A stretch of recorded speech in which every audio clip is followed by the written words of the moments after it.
Let's talk about identifying what you're great at. So what does that mean? That means the difference between being a generalist and a specialist. Now, a lot of the top performers in audio or in any industry are specialists, meaning they only focus on doing one thing. So for example, they just mix or they just master or any other particular task, just engineer, just engine. That's really important to think about because a lot of the time, if you're starting out and you're not an intern and you start your own studio business, you're gonna be a generalist. You're gonna be recording a lot of things. You're gonna be mixing your own stuff. You might even be mastering your own stuff, producing, songwriting, etc. And over time, you're gonna develop all these different skills. So it's really important to start thinking at some point in your career, if you really want to ascend up the ladder and become a specialist so you can make more money and have more success, when is the best time to do that and kind of create a strategy on how to do that, because it's not necessarily something that happens overnight. It's important to understand that there's consequences for trying to specialize in the thing that you're not actually best at. So like I said earlier, you need to identify what you're actually great at. A great example of this, I'm going to tell a story about a friend of mine,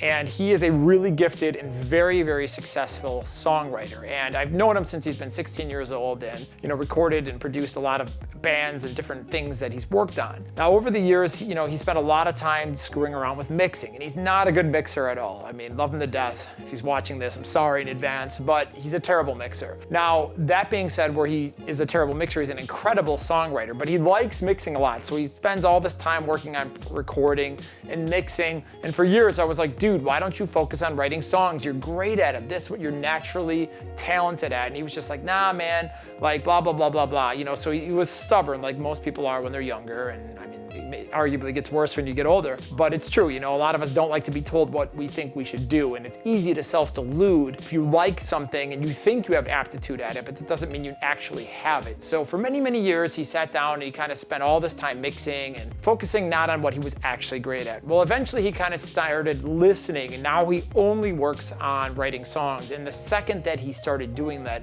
his career absolutely took off, and now he's even had a #1 hit in multiple countries actually, and he's done very, very, very well for himself. But he had to identify what he was great at and start specializing in it instead of actually screwing around with everything and figuring it out.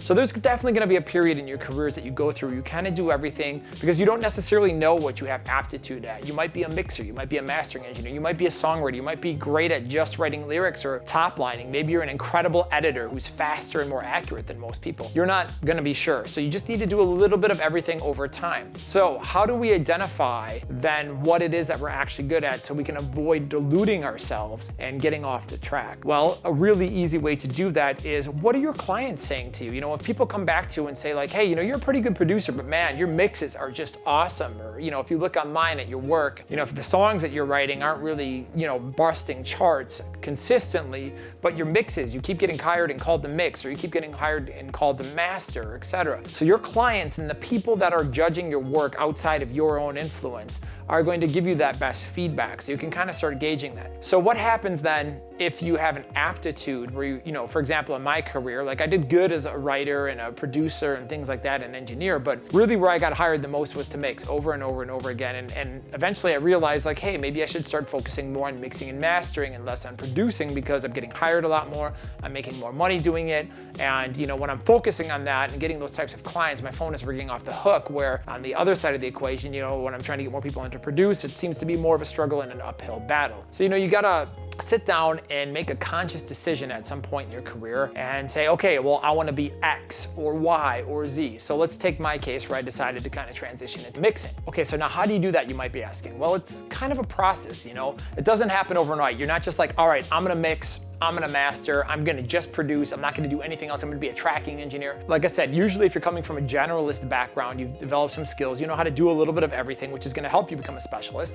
But at some point you start being selective with your clients. Now, obviously you have to already have an established client base to do this. But what's gonna happen is you're gonna come in and you're gonna say, okay, well, I've got 6 mixing projects on my plate and 3 producing projects. I'm gonna take 1 less producing project and I'm gonna take all 6 mixing projects in the event that you have to choose. So then you just start turning things things down. Now, a cool thing that helped me and in my life and you could use is if you partner up and team up with other engineers who want to specialize in other things. For example, I have a really good friend who's a great tracking engineer and producer, but he doesn't like mixing. So for a while, I would send him all of the bands that I would produce and track, and then he would send me his bands to mix, and I would get my bands to mix, and he would get extra bands to track. So we sent each other work back and forth for years, and it was great because I was doing a lot of mixing and I was focusing only on mixing, and he was doing what he loves to do and he's fantastic at, and we had a great thing. We made a lot of great records together. So networking with other engineers is a great way to transition into specializing as well. Another great way that you can become a specialist over time is to bring on a manager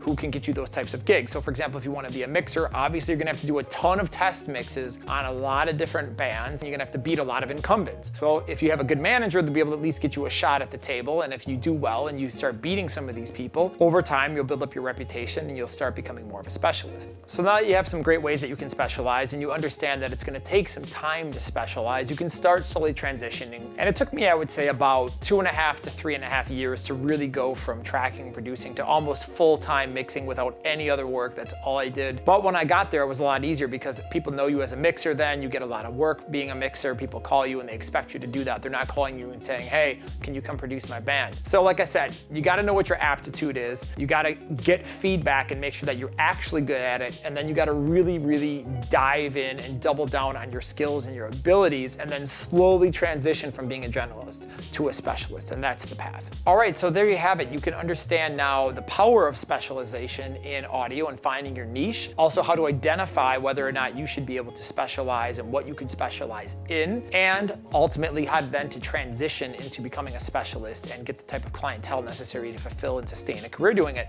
Which one's right for you? Should you generalize or should you specialize? You can have a great career doing both. It's a very personal choice based on your own aptitudes and experiences. Either way, work the hardest you can at it, go at it with a lot of passion and put in the work, and you'll get there eventually and become successful.